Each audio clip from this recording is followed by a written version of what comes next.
hard to get this setup done. Anyways, I'm here, and I'll just wait a little bit and see if anyone pops on. If not, then I will just make a mini video of like a recap of how the last 90 days have gone.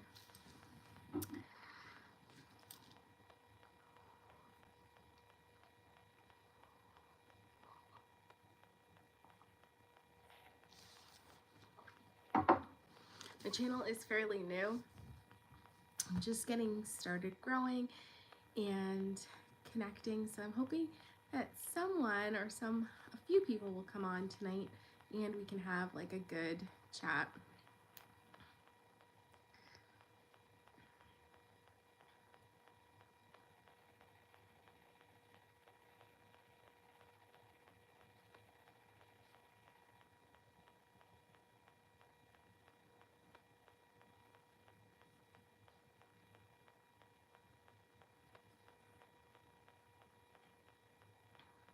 Let me see if I can I do, is this still live? Is it still going? Yeah, it is. Okay.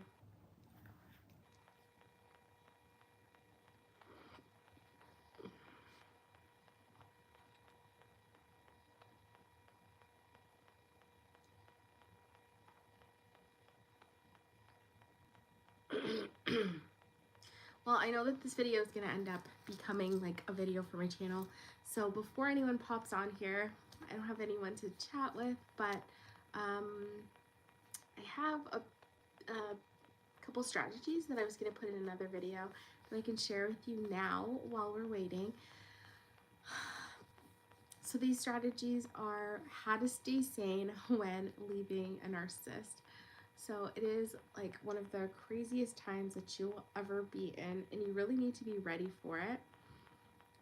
The leaving process, mentally, physically, financially. I feel like I wasn't ready. I definitely wasn't ready financially. Physically, maybe. Mentally, absolutely. And I think that one is like the biggest one. You have to be so done that you're willing to like give it all up, let it all go, and you're just escaping with your life, really. You have to have that mindset. Mindset is so big, and so I think I'm going to go deeper into mindset on my channel in the coming weeks. But some of the strategies that really helped me were just allowing myself to have that initial sense of relief. Yeah, like there's just gonna be so much to do in the weeks ahead, and just giving yourself a chance when you can just have downtime, to just recognize that it's quiet, it's peaceful, that you are feeling better, you're feeling stronger, and embracing that sense of relief, because not every day is gonna feel like a relief day, and it really is a roller coaster. So when you do have those moments of peace and quiet and serenity, take them. You definitely like get a sense of relief when you go no contact. The mind-bending games that they play are no joke, and to be able to put that behind you and just go no contact is like the greatest relief. You also have to use that as your motivation to continue going forward, because some of the crazy days and some of the crazy stuff you go through, you may want to back off and just, you know, like maybe even go back to them, because some days you're gonna gaslight yourself and be like, did I really do this? Is this really the right thing to do? You know, and other people around you will gaslight you and be like, no, I mean, he's such a great guy. He's willing to do so much for you, because narcissists play a different part when they're outside of the home than they do when they're inside the home. So oftentimes the self that you get to know, the world doesn't know it. And so when you try and share that with other people, they may not believe you. So just resolving that things are better now, and keeping a journal so that on those really hard days you can go back and reflect on how you used to feel and how you feel when you're out of the relationship can really help you. Another strategy,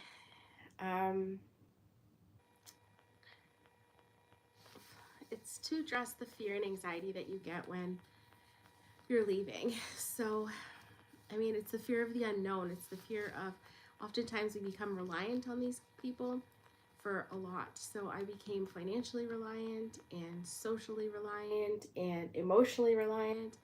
And I found myself like taking a lot of who I was from being this person's wife. And so it gives you a lot of anxiety to like put that all behind you, even though you know it's bad for you. You don't know what lies ahead, and so you're afraid. And letting that fear sit inside of you can actually keep you from moving forward. Um, so you really need to practice like relaxation techniques and deep breathing and mindfulness and even journaling to manage the anxiety, to help you understand where you are, where you have been, and how bad it was in the relationship. And even though you're, like financially uncertain or anything like that, being out of the relationship, you have your peace. And so you can reflect on a journal and see that transition and that change. And that can be really helpful on those really tough days. I found the past 2 days were really, really difficult. They were the days that the narcissist had to be served with court papers. Um, so I found myself really on edge as to how his behavior was going to escalate after he received that. And it was also the day that I thought I was going to be able to start a new business, and I was really struggling with childcare, and I just felt really alone and frustrated and on edge and nervous and traumatized. Like there were so many feelings running through, and I just literally like sat there and kept taking deep breaths and just saying like, this will pass, this will pass. And so it seems like a simple strategy, but it really does work. So if you're finding yourself feeling overwhelmed and anxious and dealing with a lot, some days like your plate is so full, and I've been saying that to my friends. I feel like I've been doing so many things, and I wake up the next day and there are so many more things that need to be taken care of. Everything feels like it's on fire at the same time, and they all need my attention. And you're gonna feel like that some days, and some days you're gonna feel like completely okay and feel so much better. So you just have to take the good with the bad. Like the good days are coming more frequently and more often, and just taking deep breaths on those hard days and remembering that the good days are happening more often.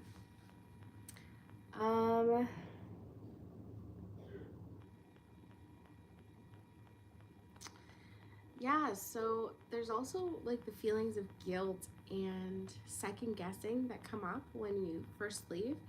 Um, I don't know about the guilt part for me specifically. Like I was at the place where like I knew I had to do this, otherwise I was going to die or my children were going to suffer really badly. Um, so I never felt guilt. I had this like incredible motivation to save my life and save my children's lives. Um, but I can sympathize with people that second guess, because so many people like try and convince you that you need to stay, and like it's scary, to go out on your own when you haven't been on your own for a long time. And like the people that you thought were going to be close to you and supporting you, sometimes they don't. And so you not second guess like ever leaving, but sometimes you second guess the timing of leaving, or leaving right now or something like that. And you may be tempted to try and go back, but things will just get 10 times worse if you do that. So you really need to just keep moving forward, and the right doors will open when they need to for you, so that you can actually be successful on the other side. Anything worth having is on the other side of fear. So we really have to remember that and push through these difficult days, because they won't last forever, but they're necessary in your growth and your development.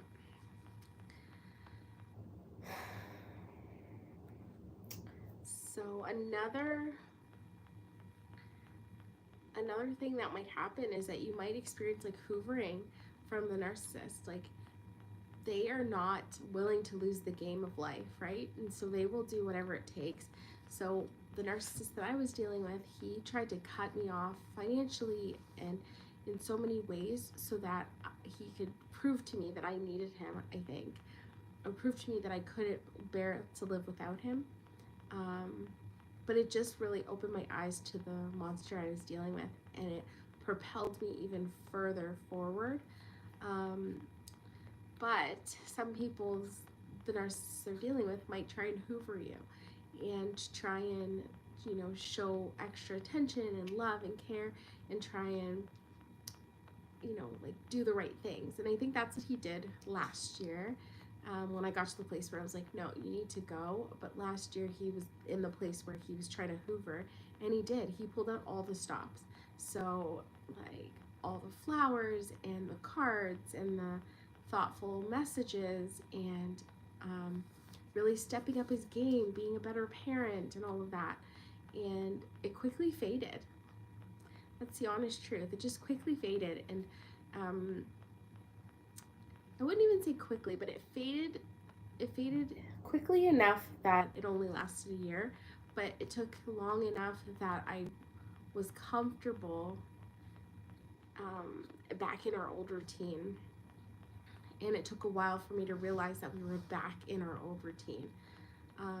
So yeah, you have to be mindful. Like, if you're really ready to go, your mind, your body, everything will tell you, and that hoovering stuff won't work. But the best thing to do is go no contact, because some days it can be tempting. So really, like, blocking the phone number, blocking email addresses, blocking Facebook, blocking Twitter, blocking the person from any way that they can see what you're doing or contact you. And that might even mean cutting off other people, like they're flying monkeys. They're your friends, your family, whoever's willing to continue talking to this narcissist. You need to cut them off, because that is just another foothold that they can use to find out information about you and try and hoover you through other people too. So definitely going no contact was like the best move that I made right from the beginning of this. And every person that tried to convince me to stay with a narcissist became an unsafe person, and I blocked them as well. So the next one we'll talk about is loneliness and isolation. I think this one, like at the beginning, the first 2 months, the first 60 days, I felt like surrounded by so much love and care, and so many people like came out to support and help. And I feel like the last 90 days, the last 30 days, that has really waned, and I find myself in periods of like real loneliness and isolation where I don't feel like there's people around or that I could call on if I needed or anything like that. So yeah, that was really tricky, but just try and keep in touch with supportive friends and family.